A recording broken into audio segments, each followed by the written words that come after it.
All right, well, as I kind of told you last time and tipped my hand a little bit, we are starting a brand new study, and we're going to be back in the New Testament. I kind of try to do not always, but I kind of alternate Old Testament and New Testament just to kind of make sure we're covering the whole Word. So we're going to be back in the New Testament this time.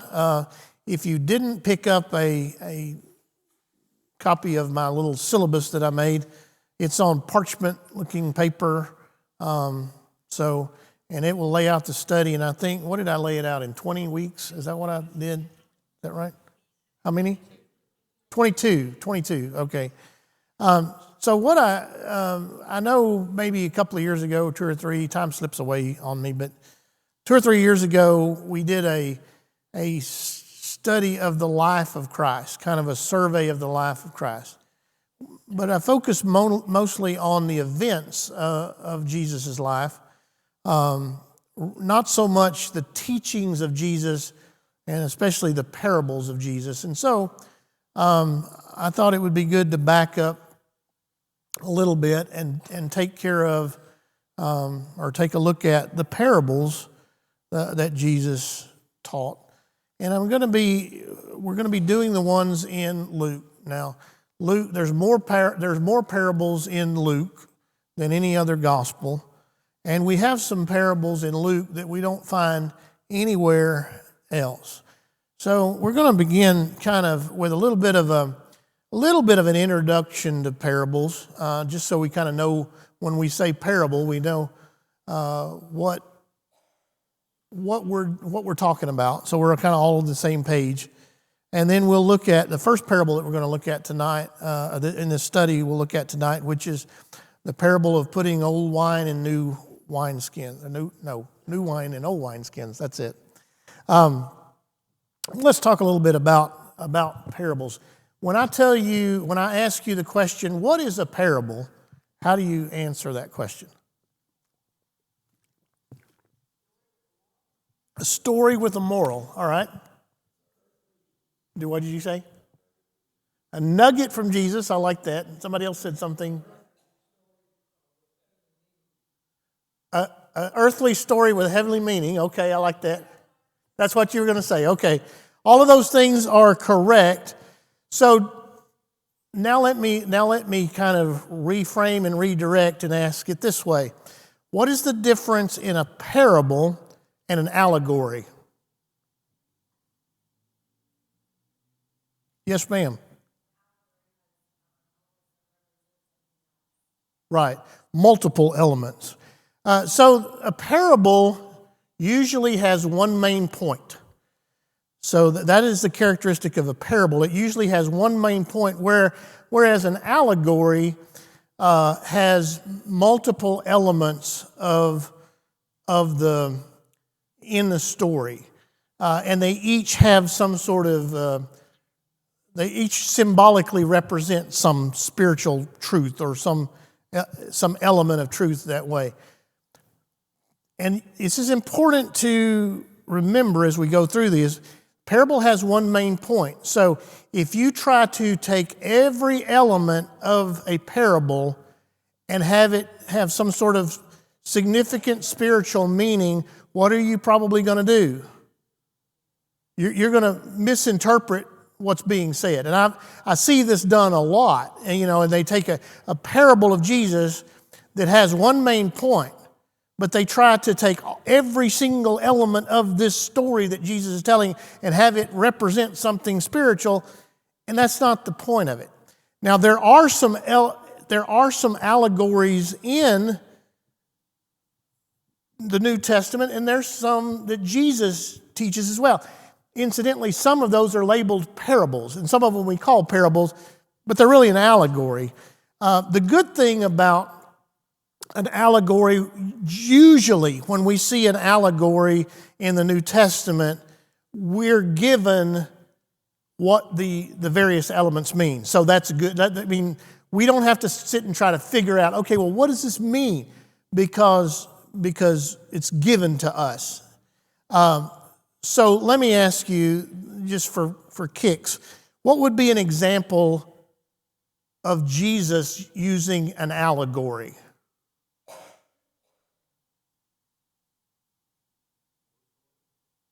What? Yeah, did you say about the soils? Yeah. Right, that is one. And incidentally, we call it a parable, right? We call it the parable. I call it the parable of the sower, soils. Same. We're talking about the same one here. But just as I said, we get what the various soils mean and what the various elements mean. Because Jesus tells this story about a sower going out to sow, and he throws seed, and some falls on stony ground, and some falls on shallow ground, and some rocky ground. Well, I guess that's the same thing in it. Stony and rocky and thorny, and some the birds, come and pick it up. And his disciples were doing what we would be doing, going, what in the world? And if he left it up to us to try to figure out what is he talking about, then we would have all sorts of outlandish interpretations of what this parable or this allegory means. Fortunately, his disciples go to him and they say, we don't understand what you're talking about. And he says, oh, foolish of heart and slow to believe. And but then he goes on and he explains, and the stony ground, he said that's like people who hear the word and immediately they hear it and receive it, but they fade away because there's no root. And the one that falls in the thorny ground, that the cares of this world choke out the word and it's unfruitful. And then the one that falls by the wayside, Satan comes and steals it away before the person can believe. And so every element means something, but we're given what it means, and then we can go, oh yeah, okay, yeah, I see that. That makes sense. Another example is this one's used by Paul in Galatians of Sarah and Hagar, and he uses Sarah and Hagar, two covenants and he's comparing and contrasting Jesus and the old covenant, and he's got two mountains and all of that. But that becomes sort of an allegory. But again, we're given the variables there. Questions on that? All right. Okay, so as I said before, Luke contains more parables than any other gospel, and it has some different parables than the other gospels. Why would most scholars say this was the case? I'm sorry, what?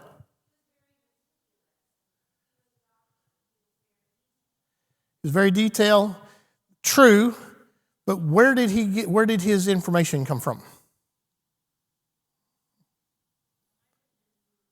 Huh? Luke wasn't an eyewitness to Jesus. Yeah. He did interview. So I'm going to give you more. I'm going to nerd out on you just a little bit, and I'm going to give you more information about this than you ever wanted to know. So the next time you're playing Bible trivia, you can wow your friends, right?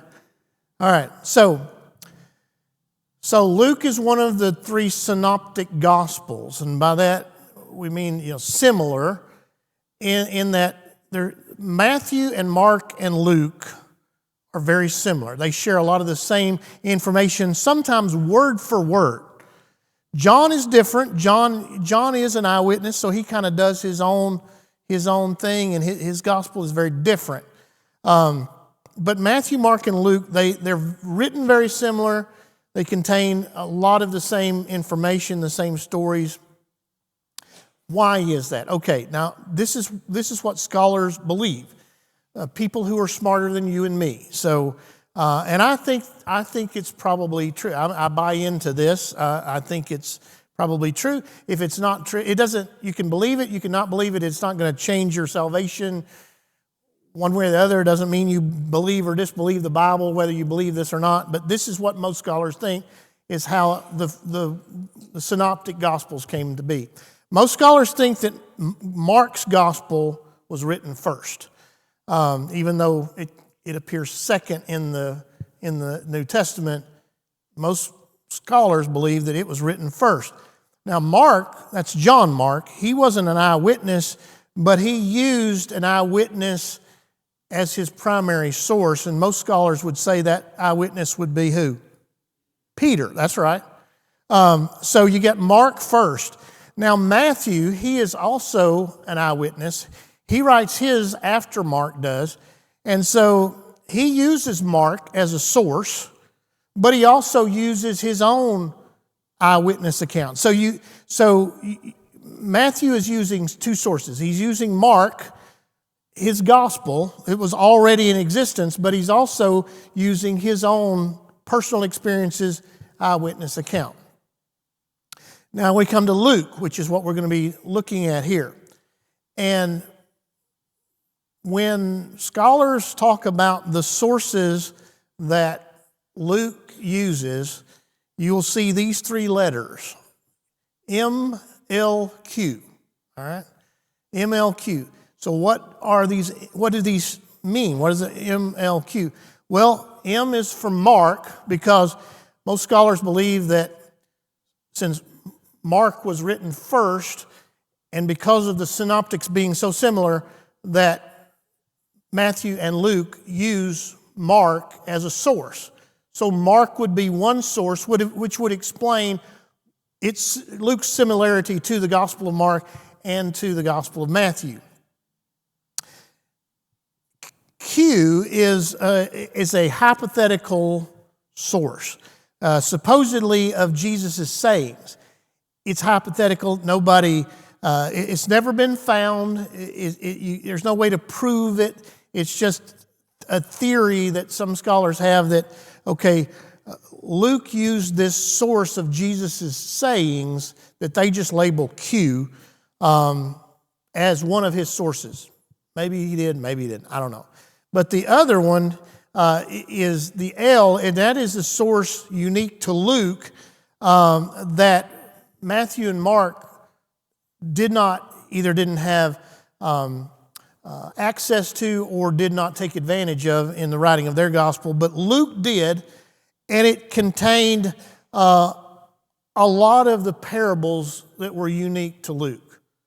So most scholars would say the reason that you have more parables in Luke than in Matthew and Mark, and you have different parables, is because Luke was using a source that contained many of these parables that Matthew and Mark either didn't have access to or they just didn't employ them. Now certainly, Matthew would have been there and would have heard these, but for whatever reason he chose not to include them. Luke did. So that's the reason. So that's far more than you ever wanted to know about that, but don't you feel enlightened now, right? True or false, parables are always derived from actual people and events. That is false. Usually they're just hypothetical. Jesus is just making up a hypothetical story. In the parable of the prodigal son, a certain man had two sons. Well, was Jesus necessarily referring to a particular man with two sons, or was he just telling a story to make a point? Maybe there was a man who had two sons that was on Jesus' mind, but probably more likely he's just coming up with a story to make a point. And so they are hypothetical, usually just hypothetical stories. We shouldn't try to force them into some, this parable about a king going away into a foreign land, that's obviously King Solomon that he had in mind. It's just a hypothetical story to make a point. It makes me think when we were in Wellington, I was doing this lesson, and you know how I'll always do little application stuff and little stories at the end, to tie it all together. And one of my application was, I said, this this girl goes to a Pentecostal church, and she was confused about, such. I don't even remember what the question was about, but something. And I was trying to pull out the differences in doctrine between what we as Baptists believe and some other churches, some other denominations. And this guy, he wasn't even a member of the church. I guess maybe he was a Pentecostal. Maybe that's why I stepped on a toe or whatever. But he goes, I just don't think you need to be putting down the Pentecostal girl. She loves the Lord just like we do, and blah blah. I said, okay, hold on, time out. It's not a real story. Well, I heard what you said about that Pentecostal girl, and blah blah blah. I said, it's just hypothetical. It's not a real girl. It's just hypothetical. He goes, oh, that poor little hypothetical Pentecostal girl. So, yeah. So, Jesus is talking about hypothetical people and situations here. Now, why did Jesus often use parables? We see this a lot. A lot in his preaching, a lot in his teaching is parables. Why? People remember stories, absolutely. He tells us one, he's asked, why do you always speak in parables? And he says that it's a way of revealing truth to those with spiritual eyes and hiding it from the spiritually blind. If you want, I'm not going to take time to read the scripture, but Matthew 13, 10 through 13, you can read that for homework, and he addresses that. But the other part is exactly what you're saying. People remember stories. What do you remember about my sermons? How many remember what I preached Sunday? How many remember the title? How many remember my 3-point outline? How many remember a story I told from Sunday? I bet you remember the cheer I did anyway. We remember stories, and they resonate with us. And Jesus knew that, and that's why he used them. I have heard people say, speaking about other preachers, and I'm sure they probably have said it about me. They usually don't say it to my face, but I've heard them say, if you'll talk about one preacher, you'll usually talk about them all. But I've heard them say, I don't like that preacher. All he does is tell stories. Well, what I want to say to them is, well, then you probably wouldn't like Jesus either, because that's mostly what he preached was stories. We call them parables, but that's what they were stories with a point. And so that's why they're very effective. Jesus knew this. Jesus used them, and they still teach us today. All right, any questions on that? All right, then let's take a look at our first parable. I'm in Luke chapter 5. Luke chapter 5, and the parable begins in verse 36. But let's back up just a little bit and tell me what is going on. What's the context that's going on when Jesus tells this parable of new wine and old wine and old wineskins, and a new piece of garment and an old piece of cloth? I'm getting these backwards. A new cloth and an old garment. What is the context? What's going on with Jesus and his disciples? Yes.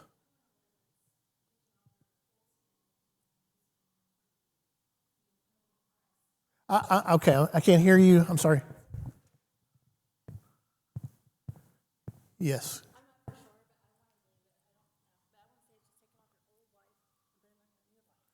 Taking off your old life and putting on your new life. Well, but that's not really, not exactly. You would think that maybe, but that's not really what's going on. So let's back up before we even get to the parable. Let's back up and talk about what's going on. All right. So you got a few things going on here. Jesus is gathering his disciples, and he's beginning his ministry. All right. And so he calls this tax collector named Levi. And we know Levi by a different name, usually in the rest of the New Testament. And Levi is also known as Matthew, right? So he calls Levi / Matthew, and he says, follow me. And Matthew is so excited. Levi is so excited that he throws a big dinner party for Jesus. And he invites his friends. Well, Levi was a tax collector, so most of his friends were tax collectors. Sinners, the Pharisees would call them. In other words, not necessarily religious people. But they're coming, and Jesus is having a good time with his new friends, courtesy of Matthew, the tax collector. And what do the Pharisees say? He eats with sinners. You know, what kind of a holy man is this that would eat with sinners and tax collectors? And what does Jesus say? We get one of these wonderful little sayings of Jesus, and what does he say? It's not the sick that need a physician. No, it's not. What is wrong with me? I keep doing everything backwards tonight. It's not the well that need a physician. It's the sick that needs a physician. And so they think, man, can't get him on that. Okay, we'll back up and we'll try again. And so they come back with this other question that they think is better structured. And they say, well, the Pharisees teach their disciples to fast. And even John the Baptist. And see, now they think they got him because John was the forerunner of Jesus. And so John prepared the way for Jesus. And so John's ministry is connected to Jesus. They say, now John taught his disciples to fast, and the Pharisees teach their disciples to fast, and all your disciples want to do is have a big party and feast. Now, what is the overarching charge being levied against Jesus and his disciples with both of these things? You want to be a religious guy? You want to be a religious leader? You want to be a holy man? Then fall in line. Do it like we're taught to do it. Do it like all the other religious leaders. Why can't you be a good Jewish religious leader instead of trying to rock the boat? That's really the charge here. Now, that's what precipitates this parable. And let's see how Jesus addresses this. He goes on to talk about in verse 34 and 35 about you can't make the friends of the bridegroom fast when the bridegroom is present. In other words, now's not the time to be sad. Now's the time to rejoice because Jesus is here. Jesus is with us. And then he makes a reference to his crucifixion, and he says the time will come when they'll fast. But we live on this side of the resurrection, and so the time for rejoicing is here, not for being sad. And even when we as Christians fast, it's not because we're sad. It's for drawing closer to God. But the time for sadness for Christians is over with because Jesus is alive, right? Now, here's the parable, verse 36. Then he spoke a parable to them. No one puts a piece from a new garment on an old one, otherwise the new makes a tear. And also the piece that was taken out of the new does not match the old. No one puts new wine into old wineskins, or else new wine will burst the wineskins and be spilled, and the wineskins will be ruined. But new wine must be put into new wineskins, and both are preserved. And no one, immediately having drunk old wine, immediately desires new, for he says the old is better. All right, let's talk about this.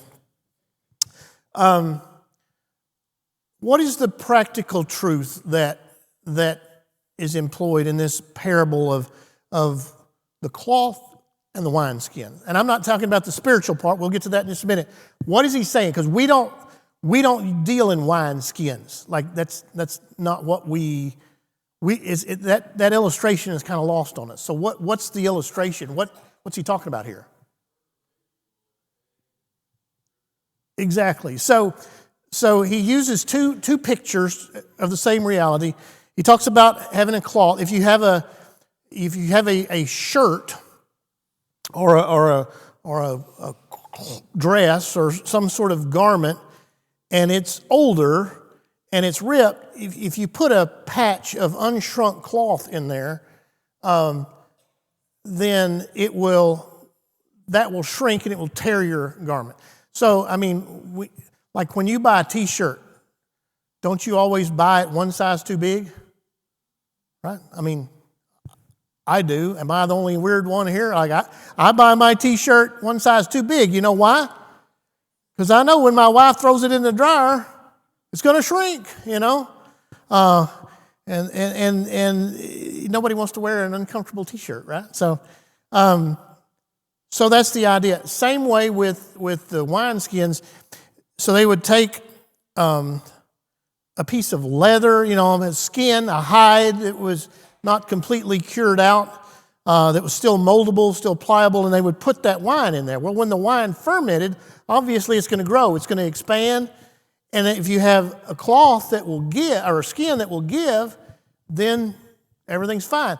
But if you have an old wine skin where there's that leather, that hide is already old and brittle, and you try to pour unfermented grape juice in there, and then that starts to ferment, pretty soon it's going to burst, and you're going to ruin your wineskin, and you're going to ruin the wine that you pour in there. That's the practical, that's the story itself. Okay, what is he talking about? Obviously, he's not talking about, drinking wine or patching clothes. What's he talking about here? What's the point? Remember, one main point. Yes. Well, yeah, it's very well. Not so much the spirit and the letter, but the law part versus what or who? Jesus, right? Here's the main point. Jesus didn't come to pour Christianity into the mold of Judaism. Because that's what they're asking. That's what the Pharisees want to know. Why, if you want to be a religious leader, we already have this system. We have the law. We have the commandments. We have the religious structure. Why can't you just pour your religion into what we already have established? And the answer is because I didn't come to pour Christianity into Old Testament Judaism. Because if I did, then the product would be neither Christian nor Jewish. And it would destroy both. Jesus didn't come to fix Judaism. And this is the point that he's making here. Jesus didn't come to fix Judaism. He didn't come to reform Judaism. He came as a new way, as a better way. The way, that's right.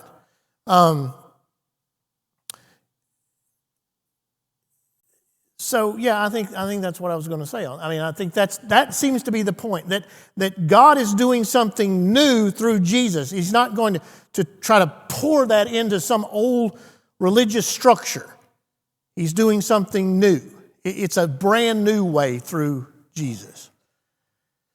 Questions on those verses?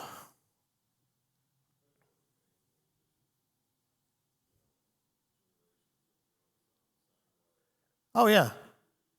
Oh, yeah. I mean, they hated it. They hated him. The Pharisees hated Jesus because he would not fit into their mold. The same reason that people hate Jesus today, because Jesus still isn't fitting into people's mold. Yeah. So, but yeah, that seemed to be the way. So in the last little verse, he kind of gives us sort of play. It's almost another parable, but it's playing off the same idea.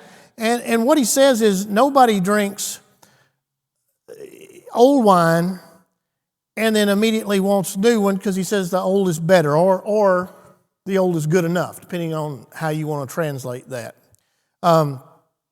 So what's the picture here that Jesus is employing with the new wine and the old wine?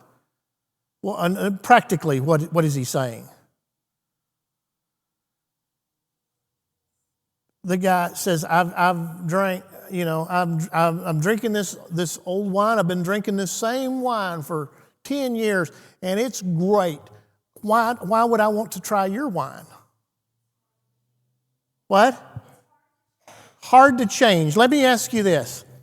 How many of you, and I'll probably prove myself to be the only weirdo again, but how many of you go to your favorite restaurant? How many of you have a favorite restaurant? I have my favorite restaurant. How many of you go to your favorite restaurant and you order the exact same thing every time? Do we not do that? Why do we do that? We don't like change because we're afraid that the new won't be as good as what if I go to Hammett House and I get the chicken fried steak, I know that's going to be good because I get it every time. I don't know. I could try their pork chop casserole or whatever else is on the menu. Maybe it's better. Maybe it's not. Do I really want to risk it? Nah, just go ahead and bring me the chicken fried steak, right? That's what he's saying here. Like nobody who's satisfied with the old wine is going to say, "Oh, well, let me try some of this new. Maybe it's better. Maybe different is better." They're just going to keep on doing what they do. Now, what's the spiritual picture that Jesus is painting here? What? Tradition, yeah. Well, here's what he's saying. Like, why did the Pharisees not want to come to Jesus? They were content with what they had, with their religious structure, their religion, and they're afraid that Jesus may not be better, and Jesus is probably going to want to change me. And they really didn't want to change because they were content with the way things were. Now, why don't many people come to Jesus today? For the same reason, right? They're content. I'm content with my life. And I don't know, Jesus may be better, but my life is predictable. Yeah, it's predictably bad, we would say, right? But at least I know what I've got right here. But if I go to Jesus, I don't know what I'm going to get. He might ask me to change. He might ask me to, quit my job and pack up my family and move to Claremore, Oklahoma. And it scares people because we don't like change. And there's one thing you can count on with Jesus is change. So the same reason that the Pharisees didn't come is the same reason many people don't come to Jesus today. And so this parable that Jesus tells, it's just as applicable today as it was then. Now, the larger message that's being taught by this parable in the context of Jesus' ministry is something like this. That the gospel of Jesus isn't about reformed religion. It's about redemption. Jesus didn't come to reform any religion. He came to redeem God's people. God is doing something brand new through Jesus, and it's going to fit in. It's not going to fit into the old system of law that didn't work. It's going to be a whole new way. It's not about fixing the old way. It's about God providing a whole new way through Jesus. That's the point that Jesus is making in this parable. I told you, a parable has one main point. That's the main point. And he makes it very well in a way that everybody could understand. Yes?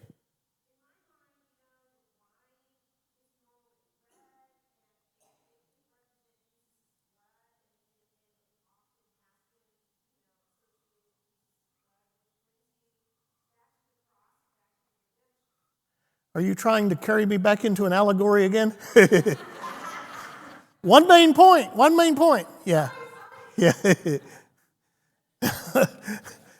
No, yeah, I think again, I think one main point that Jesus is a new way that won't fit into the old system of religion. So, yeah, absolutely. I'll give you a couple little application questions. I know we're out of time, but we'll hit them quickly. Evaluate the following statement. Jesus was a Jewish reformer. No, Jesus didn't come as a reformer. He came as a redeemer, right? All right, here's your next one. Brother Sparky Blaze is the new pastor at Anywhere Baptist Church. Poor Anywhere Baptist Church. Poor little hypothetical Anywhere Baptist Church. In his first month as pastor, he has fired the staff, dismissed the deacons, and appointed a committee to rewrite the church constitution. When questioned about his actions, he cites the parable of new wine and old wineskins as his justification. Is Sparky being biblical or just a jerk? So, what would we say about his interpretation of this parable? Yeah. Again, parables have one main point, right? And the main point of this parable that he's quoting is that Jesus is God's new way. It doesn't have anything. Jesus isn't referring to change in general. He's not talking about traditional church versus new church. He's not talking about contemporary versus classical. He's not talking about any of that stuff. You can debate that on its own merit. That's a different debate, a different argument. But this parable, it has to do with Jesus being God's new way of salvation. So what's Sparky probably doing here? He's that. He's most likely, Sparky's after a power grab. That would be my assessment. He certainly seems to be promoting himself rather than the gospel. And so the parable that Sparky is quoting is actually, he's actually going against what it teaches. That Jesus is the new way, and he seems to be carrying it in this way that he is the way as opposed to Jesus being the way. All right, now here's your bonus question. We'll wrap with this. What has Brother Mark just employed in the previous question? A parable. Did you see that? Did you get it? That's a story. Brother Sparky Blaze, the story, the Ballad of Brother Sparky Blaze is a parable that Brother Mark used. And what is the one main point of Brother Mark's parable? Sparky is a jerk. That's right. That's it. That's the point. That's it. All right. Well, I look forward to this study. I think we're going to have a good time with God's Word and learn something along the way. And I invite you to come along the journey with me, and we'll have a good time together. We'll close in a word of prayer, and then we will see you Sunday.